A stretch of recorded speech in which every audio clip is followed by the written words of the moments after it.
Graça e paz, irmãos, graça do nosso Senhor e Salvador Jesus Cristo, essa paz esteja no seu coração, também esteja no seu lar. Hoje nós queremos meditar no texto de Tiago, capítulo 1, versículos 2 a 4. Vamos ler. Meus irmãos, tende por motivo de toda alegria o passardes por várias provações, sabendo que a provação da vossa fé, uma vez confirmada, produz perseverança. Ora, a perseverança deve ter ação completa, para que sejais perfeitos e íntegros, em nada deficientes. Pois é, irmãos, essa é a segunda semana que estamos com os cultos presenciais cancelados.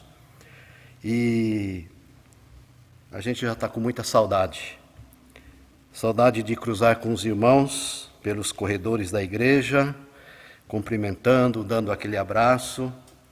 Também com saudade de ver os movimentos das crianças correndo pelo corredor, por um lado, por um outro lado. Saudade dos irmãos. Puxa, como tudo isso faz falta. Mas todo esse esforço é para um bem maior. Então, bom ânimo para todos. Hoje eu quero compartilhar com os irmãos sobre um assunto que está bem em voga, está bem perto de nós, é sobre crise. Mas hoje nós queremos ver sobre uma perspectiva diferente, como enfrentar e com que atitude e postura enfrentarmos essas crises. A crise todos já passaram e, de certa forma, estão passando.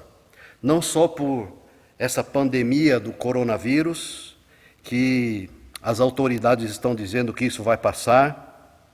Pode haver, irmãos, outros tipos de crises, de tamanhos e durabilidades diferentes.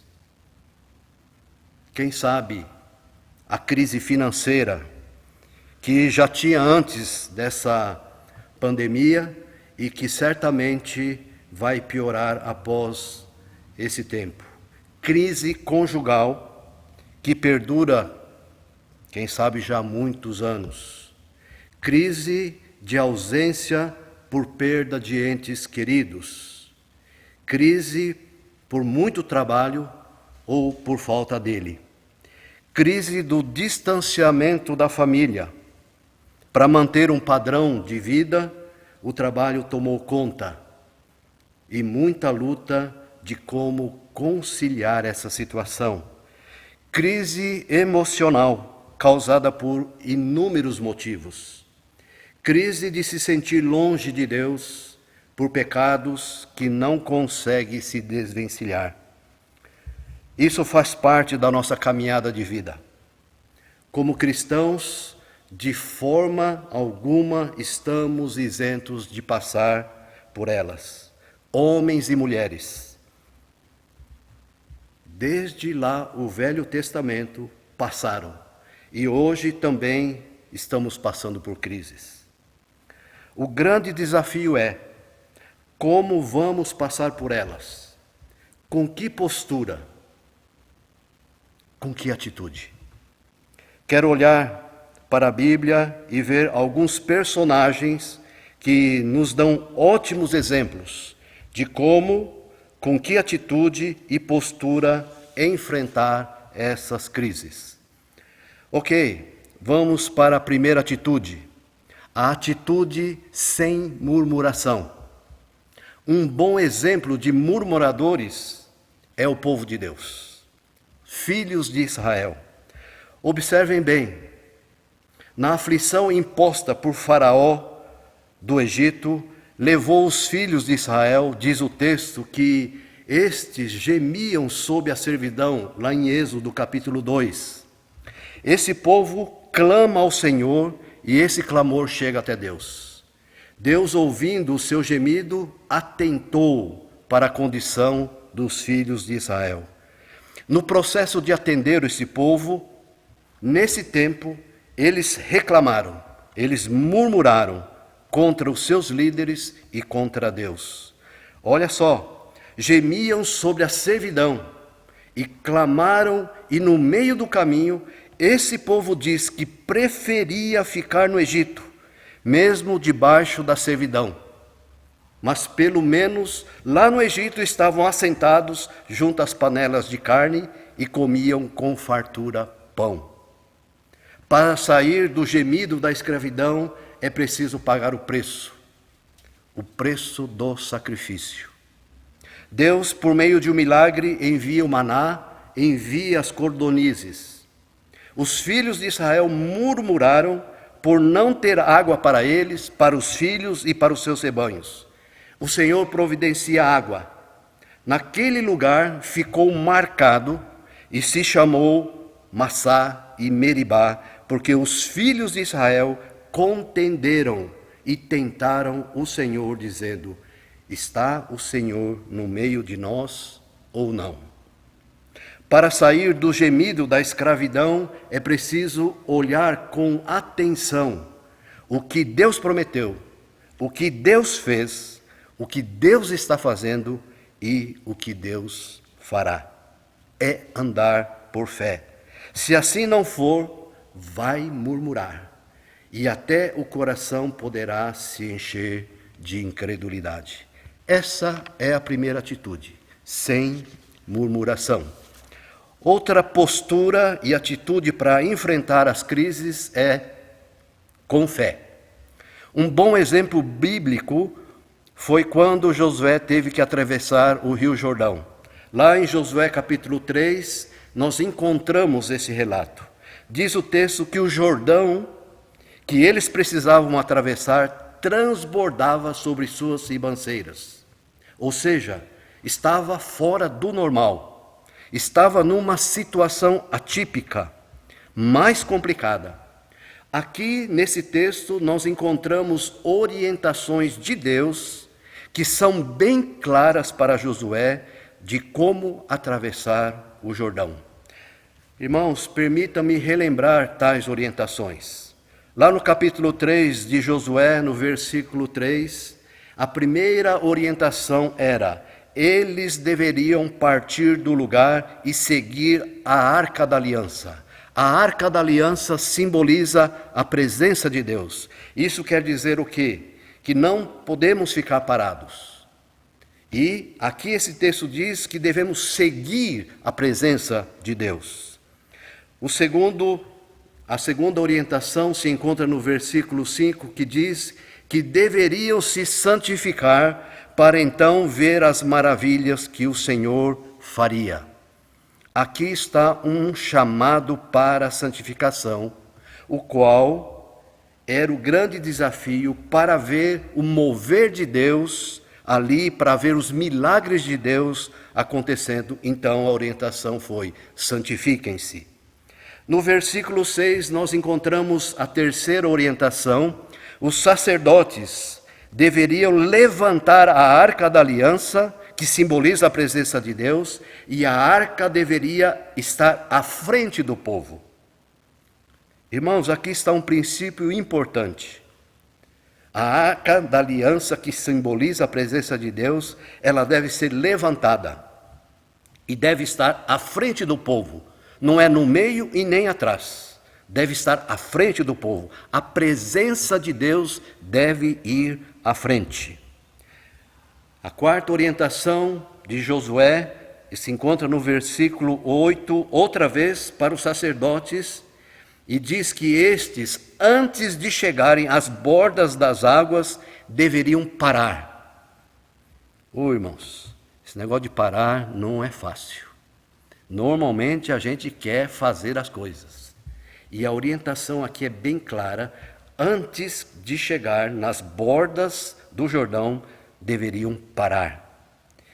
A quinta orientação, no versículo 9, fala: parar para quê? E o texto é bem claro: parem para que o povo ouça a palavra do Senhor. O objetivo da orientação que Josué está dando é parar. Com que objetivo? Para poder escutar o que Deus tem a dizer. Que coisa, irmãos. Esse é um grande desafio. Nesse nosso mundo, nessa nossa sociedade corrida, parar para escutar o que Deus tem a dizer. E esses dias está sendo muito bom, não é verdade? Temos que parar. Agora, se está escutando, não está escutando, aí é outra conversa. A sexta orientação se encontra no versículo 15. A orientação foi que deveriam colocar os pés nas águas do Jordão. Enquanto não colocaram as plantas dos pés no Jordão, as águas não se abririam. Significa o quê? Que aqui precisa dar um passo de fé. Seguindo todas essas orientações, naquele momento crucial, se não tiver fé, se eles e os sacerdotes não puserem a planta do pé no Jordão, não iria se abrir. E o texto é muito bem claro, quando eles colocaram a planta do pé, o Jordão se abriu. Essa é outra postura e atitude para enfrentar as crises, é enfrentar com fé. A terceira postura e atitude para enfrentar as crises, com coragem e dependência. O rei Ezequias de Judá estava diante de uma situação demais complicada. Esse homem de Deus foi usado para enfrentar Senaqueribe, rei da Síria, o melhor estrategista de guerra na época, e este estava vindo contra o povo de Israel. E aqui, nesse livro de Crônicas, capítulo 32, surgem palavras que nos dias de hoje nós precisamos receber nesse tempo de crise. Palavra que se encontra no 2 Crônicas, capítulo 32, versículos 7 e 8. Sede fortes e corajosos, não temais nem vos assusteis por causa do rei da Síria, nem por causa de toda a multidão que está com ele, porque há conosco, maior do que o que está com ele. Com ele está o braço de carne, mas conosco o Senhor nosso Deus, para nos ajudar e para guerrear as nossas guerras. Diante dessa situação de Ezequias saber sobre Senaqueribe, e sem contar as afrontas que foram feitas a Ezequias e ao próprio Deus, a mão do Senhor pesou sobre Senaqueribe. No versículo 21 do capítulo 32 diz: o Senhor enviou um anjo que destruiu todos os homens valentes, os chefes e os príncipes do arraial do rei da Síria, e este, com o rosto coberto de vergonha, voltou para a sua terra. Tendo ele entrado na casa de seu Deus, os seus próprios filhos ali o mataram à espada. Essa é a terceira postura e atitude para enfrentar as crises: coragem e dependência de Deus. A quarta postura, a quarta atitude para enfrentar as crises é com oração, louvor e adoração. Aprendemos novamente com Josafá, rei de Judá, sobre várias posturas para se enfrentar uma crise. Lá em Crônicas capítulo 20, 2 Crônicas capítulo 20, narra esse episódio. Vinha contra Josafá os moabitas, amonitas e neumitas.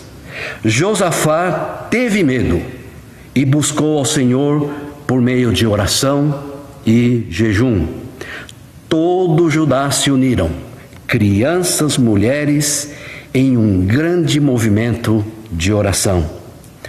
Irmãos, aqui está uma das mais belas confissões de um ser em crise, fragilizado e em total dependência ao Senhor. Olha só o versículo 12.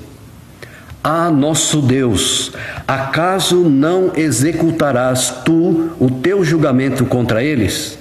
Porque em nós não há força para resistirmos a essa grande multidão que vem contra nós, e não sabemos nós o que fazer. Porém, os nossos olhos estão postos em Ti. Diante dessa crise, Ezequias e o povo não cruzaram os braços. Eles foram para o enfrentamento. Nesse enfrentamento, o Senhor orientou. Está ali no versículo 17. Neste encontro não tereis de pelejar. Tomai posição, ficai parados e vede o salvamento que o Senhor vos dará, ó Judá e Jerusalém. Não temais, nem vos assusteis. Amanhã sai-lhes ao encontro, porque o Senhor é convosco. Ezequias e todo o povo se prostraram para adorar o Senhor, conforme diz o versículo 18. Então Josafá se prostrou com o rosto em terra, e todo Judá e os moradores de Jerusalém também se prostraram perante o Senhor e o adoraram. Colocou cantores na frente do exército para louvarem a Deus em voz alta. Quando começaram a cantar e dar louvores, o Senhor pôs emboscadas e o inimigo foi totalmente desbaratado. Nessa quarta postura e atitude para enfrentar as crises é com oração, louvor e adoração. A quinta e a última postura e atitude para nós enfrentarmos a crise: generosidade. Essa atitude nos leva a ir na direção dos outros. Os irmãos que moravam na Judéia foram abençoados pelos discípulos com uma oferta levantada, citada lá em Atos capítulo 11, versículo 29, como socorro. Nas viagens de Paulo, 2 Coríntios capítulo 8, Paulo recolhe ofertas para acudir esses irmãos da Judéia, que eram irmãos pobres. Nas igrejas da Macedônia, os irmãos, mesmo com dificuldade, quiseram participar das ofertas, abençoando os irmãos pobres da Judéia. Essa atitude para enfrentar as crises é ajudar os outros também a enfrentar as crises. Olha só o que diz 2 Coríntios capítulo 8, versículo 1 a 4. Irmãos, quero que saibais como a graça de Deus foi concedida às igrejas da Macedônia, pois a intensidade da alegria e a extrema pobreza deles transbordaram em riqueza de generosidade, e isto em dura prova de tribulação, porque posso dar testemunho de que deram de livre vontade, na medida de seus bens e até mesmo acima disso, pedindo-nos com muita insistência o privilégio de participar da assistência em favor dos santos. Essa é a quinta postura e atitude para enfrentar as crises, com generosidade. Muito bem, irmãos, gostaria de concluir só para a gente lembrar quais posturas e atitudes nesse tempo de crise e certamente em outros tempos que crises vão vir. Primeiro, sem murmuração. Segundo, posturas e atitudes de fé. Posturas e atitude com coragem e dependência. Posturas e atitudes com oração, louvor e adoração. Posturas e atitude com generosidade. Irmãos, vai produzir certamente na sua vida perseverança. E gostaria, antes de nós encerrarmos, deixarmos algumas ações práticas que os irmãos poderiam, juntamente com a família, juntamente com as pessoas que estão perto de vocês, algumas questões práticas a respeito daquilo que nós estamos meditando hoje. Dessas 5 posturas, dessas 5 atitudes, Onde você tem falhado? Dá uma olhadinha e avalia isso. Ok. Segundo, o que você vai fazer para melhorar? Agora, uma coisa um pouquinho mais abrangente. Terceiro, sabe de alguém que está precisando de apoio nesse tempo de lutas e crise? Se sabe, então gostaria de deixar 3 sugestões. Primeiro, ligue para ela e pergunte como está. Segundo, traga uma palavra de encorajamento. Terceiro, ore por ela. Deus abençoe e dê forças nessa caminhada, no desafio de enfrentar as crises. E deixo esse desafio nessas ações práticas. Gostaria de orar, pedir a bênção do Senhor e vamos receber também a bênção apostólica, desejando o melhor de Deus para os nossos irmãos, que cada um está na sua casa, que estão por aí. Amém? Vamos orar. Obrigado, Senhor Jesus, Tua palavra continua a ministrar nos nossos corações. Sentimos realmente falta de estar congregando juntamente com os irmãos, mas nesse momento nós queremos pedir ao Espírito Santo que venha edificar as nossas vidas, os nossos corações. Fortalece, abençoa, ó Deus, cada irmão, cada irmã, onde estiver, Tua mão de poder esteja sobre cada vida. Que a graça do nosso Senhor Jesus Cristo, o amor de Deus Pai, a comunhão, a consolação, o poder, a unção do Espírito Santo seja com cada um de vós, agora e para sempre. Amém. Se tiver alguém por perto, dê um abraço no mínimo em uma pessoa. Amém, irmãos? Deus abençoe, tenha uma boa semana e o Senhor continue a abençoá-los e a cuidar nesse tempo de crise. Amém. Obrigado, irmãos.